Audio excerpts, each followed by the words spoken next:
Number 4, Rafai rockfish. এটি উত্তর প্রশান্ত মহাসাগরে প্রায় 2000 ফুট গভীরে বাস করে।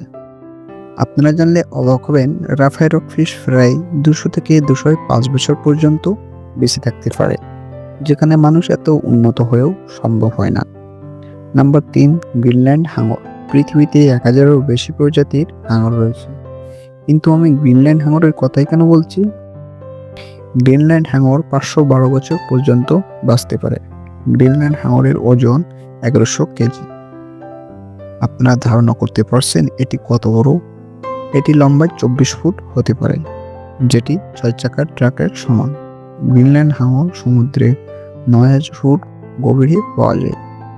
নাম্বার 2, গিলাস স্পঞ্জ। নাম্বার 2 যেটা রয়েছে সেটি দেখলে আপনার হুঁশ উড়ে যেতে পারে। এটি হলো গ্লাস স্পঞ্জ, যেটি পৃথিবীর সবচেয়ে দীর্ঘজীবী প্রাণী।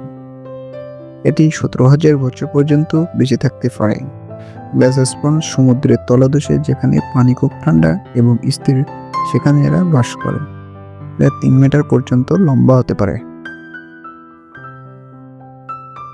নাম্বার 1 যেটি আছে, আপনার মনে হতে পারে সেটি হয়তো অন্য কোনো গ্রহের প্রাণী, কিন্তু না, সেটি আমাদের পৃথিবীরই প্রাণী।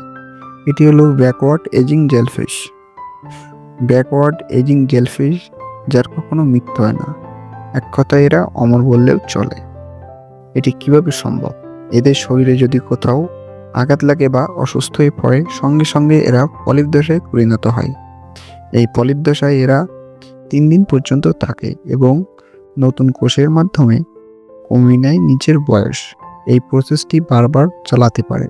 তবে অন্য কোনো বড় মাছ খেয়ে ফেললে কিংবা বড় কোনো রোগে আক্রান্ত হলে এরা মারা যায়, কিন্তু বয়স বেড়ে যাওয়ার কারণে এদের মৃত্যু হয় না।